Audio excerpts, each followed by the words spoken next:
감사합니다. 오늘 거룩한 주일 여러분 참 잘 오셨습니다. 우리 좌우에 잠깐 인사할까요? 오늘 참 잘 오셨습니다. 예, 오늘 참 잘 오셨습니다. 이제 봄이 다가오는 것 같습니다. 오늘 본문 말씀을 중심으로 은혜에 늘 젖어 있도록 하라, 은혜에 늘 젖어 있도록 하라라는 제목으로 함께 하나님 말씀을 나누도록 하겠습니다. 최근 들어서 미국 제조업의 대표적 상징으로 여기는 GE, 제너럴 일렉트릭이라고 알려져 있죠. 이 GE가 급격하게 추락하고 있습니다.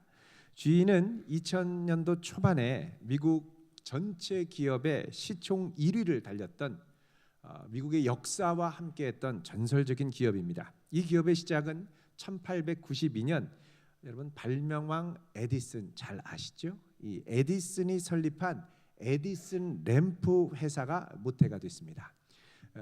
에디슨은 여러 발명품이 있지만 뭐 축음기와 같은 그 중에 이제 가장 이제 눈에 띄는 것이 이제 전구입니다.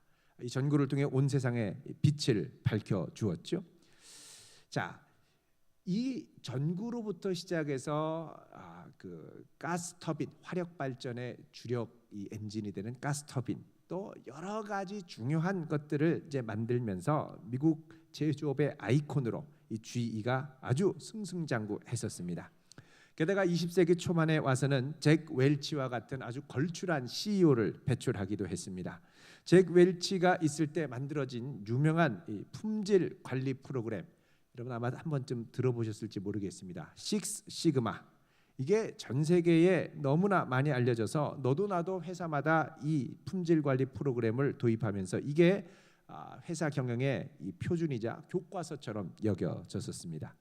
미국 뉴욕주에 있는 크로톤빌에 GE 리더십 개발 센터가 있죠. 이곳에 전 세계의 경영자들이라면 한 번쯤 반드시 거쳐야 하는 필수적인 코스로 알려졌었습니다. 그런데 이 GE가 후임 경영자인 제프리 이멜트 그리고 존 플래너리를 거치면서 급속한 세계 시장과 경영 환경의 변화를 이기지 못하고 따라가지 못하고 점점 주가가 내려앉아서 최근 들어서 이 전성기의 3분의 1로 주저앉았습니다. 급기야는 이 GE의 모태였던 전구 사업부까지 정리하게 됐습니다. 이제는 더 이상 그룹이 버티지 못하고 그룹을 해체해야 할 지경까지 이른 것입니다. 도대체 무엇 때문에 이런 사태가 벌어졌을까요? 그 주요 원인 중에 하나가 바로 이 GE 안에 만연한 잘못된 성공 신화 때문입니다. GE가 손을 대면 무엇이든지 성공할 수 있다라고 하는 무모할 정도의 낙관적인 자신감을 갖고 손대는 것마다 족족 실패하고, 그러면 좀 이 현실을 직시하고 우리도 실패할 수 있다라는 걸 알아야 되는데, 나쁜 뉴스나 부정적인 보고, 현실을 냉정하게 바라보게 하는 이런 보도 앞에서는 대부분 이 보고를 이제 들은 척 만척하고 회피하였다는 것입니다. 이런 GE의 기업 문화를 가리켜서 Success Theater, 그러니까는 성공극장이라고 이제 부를 정도였습니다. 성공극장이라는 건 극장 무대에 성공한 모습만 자꾸 보여주기를 좋아한다는 겁니다. 최근에 한 냉정한 분석에 따르면 GE의 주요한 성공 원인으로 일컬어졌던 이 식스 시그마 관리 프로그램도 알고 보니까 사실 GE가 성장하는데 그렇게 큰 기여를 하지 못한 것으로 드러났습니다. 오히려 그 기간에 이 식스 시그마와 전혀 상관이 없는 GE 캐피탈, GE가 손댔던 금융 사업이 훨씬 더 큰 수익을 올린 것으로 나타났습니다. 경제 개발과 더불어 이 캐피탈 사업이 수익을 거두었죠. 그러나 경기 침체가 오면서 GE 캐피탈은 이제 매각하기에 이르렀습니다. 그러니까 눈 가린 비현실적 낙관론에 젖어 있다 보니까 GE라는 큰 배 전체가 가라앉는 것을 미처 몰랐던 것입니다. 사람이 무엇에 젖어 사느냐가 중요합니다. 내가 젖어 있는 것이 결국에는 내 생각, 내 감정, 내 의지와 내 걸음의 방향을 이끌어 가기 때문에 그렇습니다. 그래서 우리는 리더를 세우기 전에 먼저 그 리더가 무엇에 젖어 있는가를 유심히 살펴볼 필요가 있습니다. 요즘 세계 열강들을 보면 점점 거칠어지고 있지요. 거칠어지는 이유의 핵심에는 리더의 영향력, 리더십이 중심에 있습니다. 중국의 리더는 장기 집권을 통해서 자신의 패권을 공고하게 하려고 하고 있고, 미국의 리더는 전 세계와 무역 전쟁으로 불을 붙이고 있습니다. 러시아의 리더는 얼마 전 신형 핵무기를 공개하면서 새로운 핵무력을 과시하고 있습니다. 자, 이들의 공통점이라고 한다면 모두 자신의 통제력을 강화하려는 욕심에 잔뜩 젖어 있다는 사실입니다. 자, 오늘 본문에는 제사장이 과연 무엇에 젖어 살아야 하는가를 보여주는 아주 중요한 말씀입니다. 제사장은 하늘과 땅을 잇는 이스라엘과 온 열방을 위한 영적인 리더입니다. 제사장이 엉뚱한 것에 젖어서 그 사명을 제대로 감당하지 못한다면 이 세상은 죄로 인해 하나님의 엄중한 심판 아래 놓이게 됩니다. 본문은 지난주에 살펴봤던 29장 1절에서 28절에 이어서 이 제사장을 세우기 위한 위임 지침들이 이어지고 있는데, 이 지침들의 특징을 한마디로 말한다면 제사장이 되기 위해서는 은혜에, 하나님의 은혜에 젖어 살아야 한다는 것입니다. 제사장 임명이 일회적인 이벤트가 아니라 지속적인 삶의 이 존재 방식이 되어야 한다는 것입니다.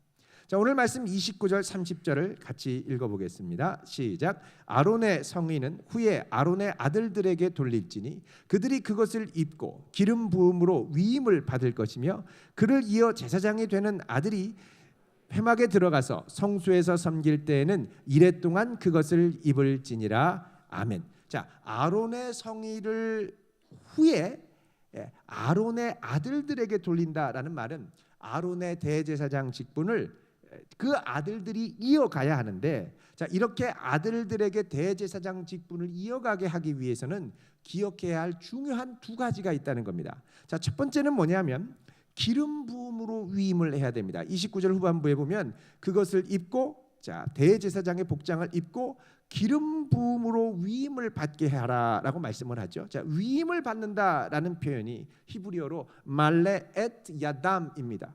말레라는 말은 히브리어로 채우다라는 뜻이고, 에트는 이 목적격 전치사고, 야담은 야드, 손이라는 뜻입니다. 그러니까 기름 부음으로 위임한다라는 말을 이제 직역하면 기름 부음으로 그 손을 가득 채운다라는 뜻입니다. 보통 우리가 제사장을 임명할 때는 머리에 기름을 붓지요. 그런데 이 기름 부음이 흘러 넘쳐서 손에도 가득하도록 하라는 것입니다. 이 말은 우리가 행하는 손이 성령의 임재에 젖어서 주님이 하시고자 하는 거룩한 일에 도구로 내어드리는 사명을 감당하는 손이 되어드려야 한다는 겁니다. 이 정도가 되려면 우리의 머리만이 아니라 가슴, 손과 발이 모두 성령의 기름으로 충만하게 젖어 있어야 한다는 것입니다. 자, 하나님께서 내게 감동을 주시고 은혜를 주실 때 내 머리에 이러면 안 되지, 깨달음이 올 때가 있죠. 그러나 깨달음이 그냥 깨달음으로 멈추고 잊어버릴 때가 있습니다. 이게 좀 더 강력하려면 그 깨달음의 기름 부으심이 내 손과 발까지 와서 내 걸음을 움직이고 내 손을 움직일 정도까지 나아가야 한다는 것입니다.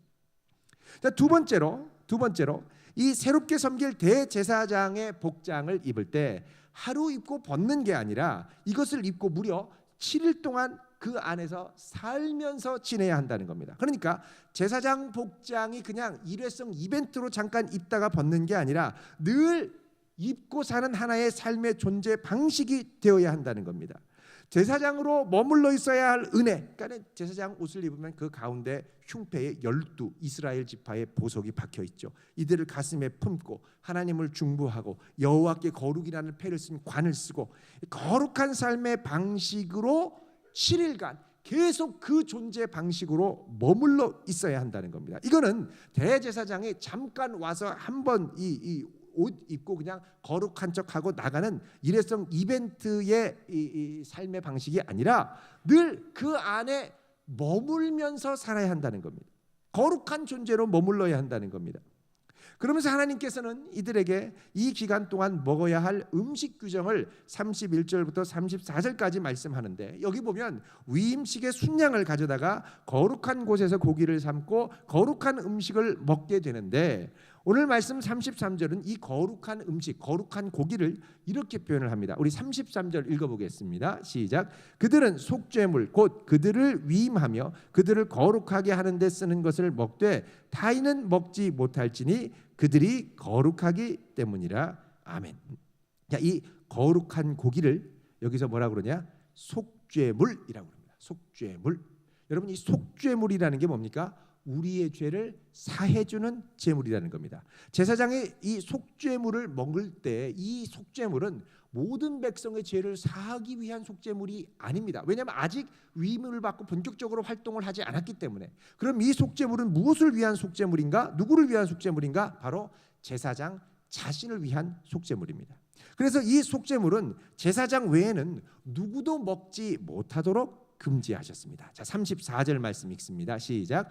위임식 고기나 떡이 아침까지 남아 있으면 그것을 불에 살을지니 이는 거룩한즉 먹지 못할지니라. 아멘. 자, 제사장은 위임식을 진행하면서 계속해서 자신의 죄를 속하면서 속죄물을 먹고 하나님 앞에 거룩하게 머물러 있어야 했습니다. 한번 옷 입고 벗어버리는 게 아니라 여러 날 동안 계속해서 이 제사장 복장을 입고 제사장으로 살며 거룩한 속죄물을 먹으며 거룩한 존재로 머물면서 살아야 했다는 겁니다. 여러분, 이 거룩한 존재로 머물 때 우리에게는 거룩한 분별력이 주어집니다.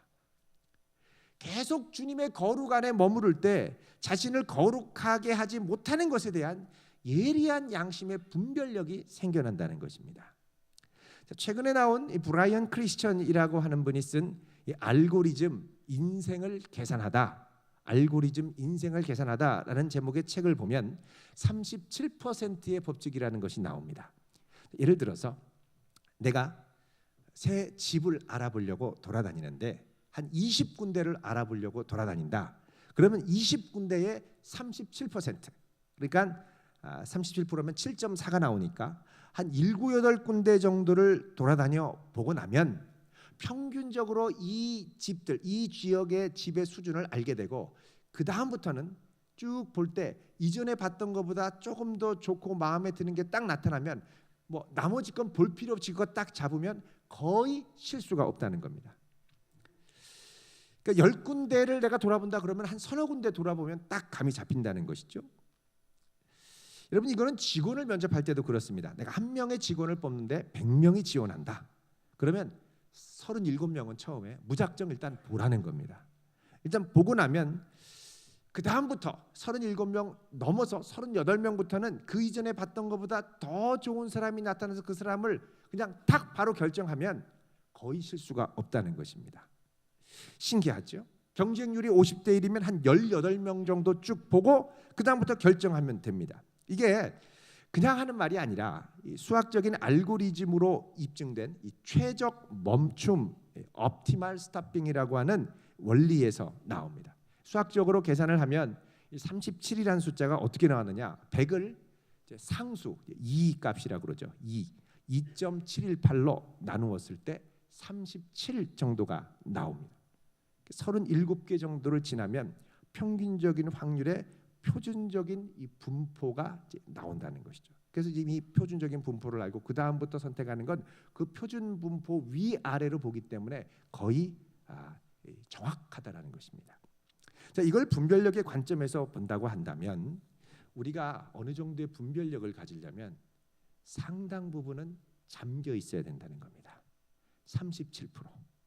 내가 거룩에 계속 머물다 보면 우리는 주님이 기뻐하시는 것과 기뻐하지 않으시는 것에 대한 예리한 분별을 가질 수 있습니다. 내 입술에서 상대방을 향한 원망과 비방을 멈추게 되고, 또 내 눈으로 보는 것, 주님이 기뻐하시지 않는 것에 대한 예리한 양심이 발동해서 분별하고 멈추게 되고, 귀로 듣는 것을 분별하게 되고, 내가 손대는 것을 분별하게 되고, 내가 걷는 발걸음을 분별할 수 있게 된다는 것입니다. 우리 지난주에 봤던 여러분 20절 말씀을 보면 29장 20절 대제사장은 어떻게 해야 된다고 그랬습니까? 오른쪽 귓부리와 또 그의 오른손 엄지와 오른발 엄지에 피를 발라야 한다고 그랬죠. 자, 이게 제사장의 걷고 생각하고 보고 듣는 모든 것을 거룩하게 하는데, 이게 일회성인 이벤트가 아니라 이게 지속적인 능력을 발휘하려면 거룩함 안에 계속 머물러야 한다는 것입니다. 특히 요즘에는 우리가 이 손대고 말하고 보고 이런 것들에 대해서 특별히 더 많은 주의가 필요로 합니다. 자칫 거룩함을 상실하고 내 욕망 가는 대로 했다가는 아주 큰 어려움을 당할 수가 있습니다. 요즘 우리 사회에 불길같이 번지는 이 미투 운동이 있습니다. 미투 그러면 나도 역시 이런 뜻이죠. 나도 역시 당했다라는 겁니다. 여기저기서 터져나오는 이 저명 인사들의 이 부당한 성적 희롱과 이 추행에 우리 사회는 요즘 날마다 커다란 충격을 받고 있습니다. 단둘이 있을 때 와서 내 어깨를 주물러라, 너의 몸속을 보여달라, 내 애인이 되어달라, 이런 파렴치한 요구들을 합니다. 이런 것들을 거부하면 이제 배제가 되고요, 제껴버리고요. 문제는 이런 일을 저지르는 사람들을 보면 나름대로 자기 분야에서 일가를 이룬 사람들이 많다는 것입니다. 사회에 존경받는 사람들이라는 것이죠.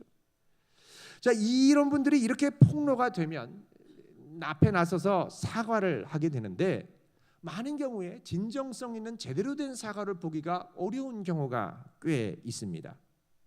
때로는 이 사과하는 걸 연습해서 연출하기도 하고요, 더 불쌍하게 보이기 위해서 더 연출도 하고요. 여러분, 왜 그렇습니까? 여러 가지가 이유가 있겠지만 무엇보다 본인 자신이 이게 얼마나 끔찍하고 충격적인 일인가를 제대로 인식하지 못한다는 것입니다. 왜 그러냐? 이런 생각과 이런 삶의 방식에 나도 모르게 이게 젖어 있기 때문에 그렇습니다. 잘못된 것에 젖어 있으니까 계속 그 안에 내 생각과 감정이 머물게 되죠. 아일랜드의 인지신경과학자인 이안 로버트슨이라고 하는 분이 쓴 승자의 뇌라고 하는 책이 있습니다. 이 책에 따르면 권력과 성은 밀접한 상관관계가 있습니다. 두 영역 모두 다 왕성한 이 남성 호르몬인 테스토스테론의 분출에 많은 영향을 받고, 또 신경 전달 물질인 도파민의 분비를 촉진시켜서 뇌가 작동하는 방식에도 많은 영향을 끼친다고 합니다. 이게 이제 뇌과학적인 일종의 이제 가설이고 사실은 정확하게 입증된 것은 아닙니다. 실제로 우리나라에서 한 연구에서 시행했던 실험을 보면 성범죄자들의 혈액과 일반인의 혈액에서 남성 호르몬인 이 테스토스테론을 검출하는 실험을 했는데, 이게 두 사이에 그렇게 큰 차이가 없는 것으로 나타났습니다. 보통 이 아동이나 여성, 또 옛날에 이 궁중 시대의 내시 이런 분들은 혈액 1ml에서 테스토스테론이 0.5 나노그램 정도가 나온다고 합니다. 0.5 나노그램이 어느 정도인지 우리는 상상이 안 가죠. 조금 미세하게. 그런데 23세 이상의 남성들은 경우에 따라 약간의 차이가 있지만 보통 4에서 9 나노그램 정도가 나옵니다. 근데 이게 사춘기에는 15에서 20 정도까지 올라간다고 하죠. 자, 그런데 이게 일반적인 사람과 이 성범죄자 사이 이 혈액 내의 테스토스테론 검출량 자체로는 큰 차이가 없다는 것입니다. 그렇다면 이걸 우리가 어떻게 봐야 되느냐? 이건 사실 영적 문제, 영적 관점에서 좀 볼 필요가 있습니다. 하나님이 아담을 떠나면서 가장 먼저 시도했던 것이 뭐냐? 자기의 힘으로 자기 삶의 안정적인 통제 기반을 마련하는 것이었습니다. 선악과를 따먹고 자기 힘으로 하나님처럼 돼서 자기 인생을 통제하고 싶어 했죠. 그래서 사람은 통제 권력을 할 수 있는 한 많이 갖기를 원하고, 권력이 강해질수록 교만하고 타인의 고통과 아픔에 점점 공감하지 못하고 자기 즐거움과 쾌락을 우선시하며 행동하기를 원합니다. 그러면서 나의 즐거움과 나의 통제감을 즐기기 위해서 사람을 인격이 아니라 대상화하고, 이것을 대상화하면서 표현하다 보면 이것이 권력의 갑질이 되고, 또 성적인 탐닉에 몰두하면서 성적인 추행과 폭력으로 나타납니다. 통제감을 많이 원하는 사람일수록 이런 종류의 성적 쾌락과 음란에 많이 빠져 있어서 자기도 모르게 이런 것에 같이 젖어 있는 경우가 많습니다. 이런 인간의 본성을 갈파했던 링컨 대통령은 그래서 전에 이런 말을 한 적이 있습니다. 모든 사람이 역경을 견뎌낼 수는 있지만 당신이 누군가의 인격을 시험해 보고 싶다면 그에게 권력을 줘보라. 권력, 힘, 파워, 마니, 돈, 이런 것들이 많이 주어질 때 어떻게 하는가 보라는 겁니다. 그러면 곧바로 주변의 연약한 사람에게 그동안 자신이 애써서 감추었던 자기의 괴물 같은 속사람을 드러내기 시작한다는 겁니다. 이거는 꼭 아주 높은, 모든 사람이 선망하는 아주 거창한 자리에만 있을 때 일어나는 것만은 아닙니다. 이거는 우리 일상에서 작은 권력들이 주어질 때, 우리가 하나님 안에 은혜 안에 머물러 있지 않으면, 젖어 있지 않으면 우리는 너무나도 쉽게 이 권력과 성의 유혹 앞에 무릎을 꿇을 수가 있습니다. 이제는 갈수록 이런 문제 앞에 넘어지다 보면 이제는 다시 일어서기가 너무 어렵고 회복하기가 너무 어려운 시대가 되어가고 있습니다. SNS에 한번 딱 이 공개가 되면요, 뭐 수습이 불가능할 정도입니다. 그래서 우리는 하나님 앞에 경성에서 깨어 있지 않으면 우리도 언제나 이런 유혹 앞에 무너질 수 있고, 우리 안에 있는 원죄적 본성이 어느 순간 괴물이 되어 우리 안에 꿈틀거리며 나타날 수 있다는 걸 고백할 수 있어야 돼요. 전에 초등학교에서 10년 이상을 봉직했던 한 교사분이 이런 제목의 책을 썼습니다. 왜 학교에는 이상한 선생이 많은가? 물론 그렇지 않은 선생님, 훌륭한 선생님들도 많겠죠. 근데 책 제목이 왜 학교에는 이상한 선생이 많은가? 이 책 안에는 이 저자가 교사가 된 뒤에 교사가 가진 영향력이 얼마나 막강한지를 경험하는 그런 자전적인 고백이 들어 있습니다. 자기도 모르게 이 권력에 도취돼서, 작은 교실이지만 그 안에서 도취돼서 뜻하지 않는 실수들을 저질렀던 경험을 고백을 합니다. 사실 이렇게 용기 있게 고백을 한 분이 있긴 하지만, 많은 경우 우리가 일상생활에서 휘두를 수 있는 권력의 맛을 보고 이것으로 다른 사람들을 힘들게 한 다음에 쉬쉬하게 만드는 일들이 우리 삶에 꽤 많이 일어난다는 것입니다. 우리 안에 자리 잡은 이 사악한 죄성은 마치 하나님의 자리에 앉은 것처럼 우리가 통제권이 있다고 느낄 때 우리에게 욕망에 충실한 괴물이 되라고 부추깁니다.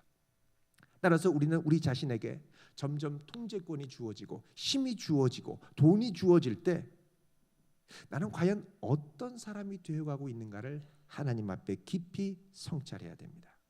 우리가 흔히 하는 말이 있죠. 야, 저 사람 전에는 안 그랬는데 많이 변했어, 많이 달라졌어, 이런 말 할 때가 있습니다. 여러분, 우리는 누구나 이렇게 달라지기 상당히 쉬운 사람이라는 것을 경험하게 인정할 수 있어야 됩니다. 우리가 은혜 안에 머무르지 않으면 언제든지 변할 수 있다는 것이죠. 몸부림을 쳐야 됩니다. 여러분, 만약에 제사장이 이렇게 된다면 어떻게 되겠습니까? 난리가 나죠. 모두가 충격을 받고 쓰러질 겁니다. 제사장이랍시고 멋진 옷을 입고 하나님의 성막 앞에 봉사한다고 서 있는데 은혜 안에 머물러 있지 않으면 얼마든지 괴물이 될 수 있다는 겁니다. 사무엘상에 보면 엘리 제사장의 두 아들이 나옵니다. 홈리와 비느하스.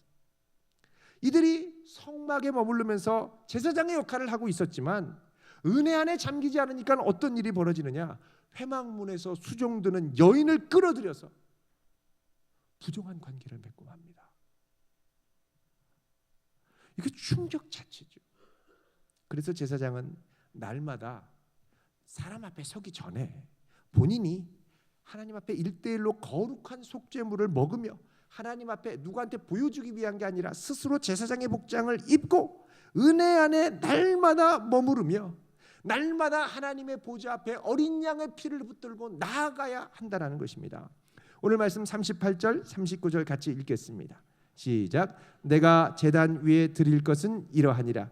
매일 1년 된 어린 양 2마리니 한 어린 양은 아침에 드리고 한 어린 양은 저녁 때에 드릴지며. 자, 여기 보면 제사장은 아침 저녁으로 매일 1년 된 어린 양을 한 마리씩 그래서 2마리를 드려야 된다고 합니다. 날마다 제사를 드리면서 우리가 어린 양의 피의 공로가 아니면 도저히 하나님의 은혜의 보좌로 갈 수 없는 존재임을 고백하라는 것이죠. 자, 이렇게 나아갈 때 우리가 중요하게 기억해야 할 것이 있습니다. 43절입니다. 읽어봅니다. 시작. 내가 거기서 이스라엘 자손을 만나리니 내 영광으로 말미암아 회막이 거룩하게 될지라. 아멘. 자, 이렇게 하나님 앞에 겸손하게 나아갈 때 하나님이 어떻게 합니까? 우리를 만나 주신다는 겁니다. 그리고 하나님의 영광으로 회막이 거룩하게 된다는 겁니다.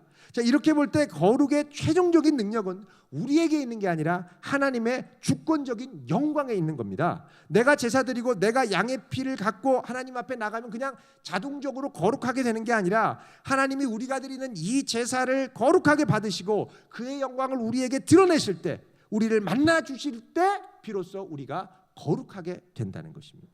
그러니까 거룩의 능력이 우리에게는 전적으로 결여되어 있다라는 것이죠. 거룩의 능력은 오직 주님께로부터 오는 줄로 믿습니다. 자, 이거는요, 사역으로 부름받은 사역자, 목회자만이 아니라 왕 같은 제사장으로 부름을 받은 우리 성도 모두가 기억해야 할 부분입니다. 이제 우리는 주일만 잠깐 와서 겨우 예배드리고 가는 그런 성도가 아니라 일주일 내내 주님의 은혜 가운데 아침과 저녁 늘 깨어서 주님의 은혜 가운데 젖어 살아갈 수 있는 성도로 살아갈 수 있기를 바랍니다. 거룩 안에 머무르는 게 바로 우리의 존재 양식이 되어야 하는 것입니다. 이럴 때 우리는 하나님과 동행할 수 있고 늘 주님의 음성을 듣고 주님의 인도하심 가운데 나아갈 수가 있습니다. 나는 지금 주님의 은혜에 얼마나 젖어 살고 있습니까? 예수 그리스도의 피로 말미암는 구속의 은혜에 늘 잠겨 살아갈 수 있기를 축원드립니다. 거룩한 존재 양식 안에 거할 수 있기를 축원드립니다. 그럴 때 하늘이 열리고 우리의 귀가 열리면서 영적 분별력이 생겨날 것입니다. 하나님께 온전한 영광을 돌리며 살아가는 복된 성도 될 수 있기를 주님의 이름으로 축원드립니다. 기도하겠습니다. 거룩하신 하나님,